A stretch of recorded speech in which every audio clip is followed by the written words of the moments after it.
এই বিজয় জনগণের বিজয়, এই বিজয় শান্তির পক্ষে বিজয়, এই বিজয় এই দেশের মানুষের সম্মান পাওয়ার অধিকার জন্য বিজয়, এই বিজয় মানবপুর উন্নয়ন সাধনের বিজয়।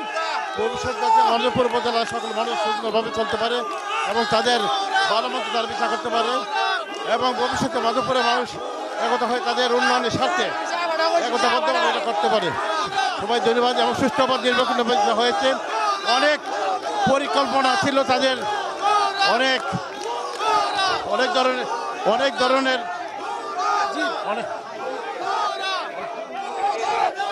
অনেক দূরভিসন্ধিমূলক কথা ছিল, সেগুলো দূরভিসন্ধিমূলক অনেক ষড়যন্ত্রের বেড়াজাল পেরিয়ে আমরা আজকে নির্বাচনে অংশগ্রহণ করছি এবং এখানে আমরা জয় লাভ করেছি। জনগণের বিজয়, আগামী দিনে সুন্দর মাধবপুর গড়তে পারি সবাইকে নিয়ে এবং সকল মানুষের মতামত নিয়ে যাতে আগামী মাধবপুরের উন্নয়ন সাধন করতে পারি এই আশা ব্যক্ত করি সবাইকে। আমাদের অনেক দিনের প্রত্যাশিত উপজেলা পরিষদের চেয়ারম্যানের পদে নির্বাচন, সেই নির্বাচন আজকে উদ্ঘাটন হলো। অনেক ঘাত প্রতিঘাতের বিরুদ্ধে অনেক ষড়যন্ত্রের জাল এগুলো ছিন্ন করে আজকে আপনারা নির্বাচনে অংশগ্রহণ করেছেন এবং প্রশাসনের সুষ্ঠু বা নিরপেক্ষ নির্বাচনের মাধ্যমে আজকে আমরা সেখানে বিজয় লাভ করেছি। এই বিজয়ের জন্য আগামীতে আপনাদের জন্য এটা সুফল বয়ে আনে।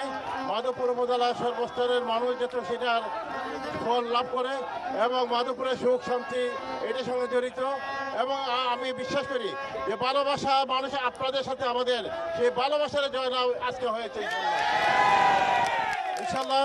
আগামীতে আমি কালকে হয়তো বিকাল দিকে আমি চলে যাবি পবিত্র হজ পালন করতে যাচ্ছি। আমি 9 তারিখে দোয়া করবেন সবাই আমার জন্য, আমি আপনাদের সেখানে দোয়া করবো।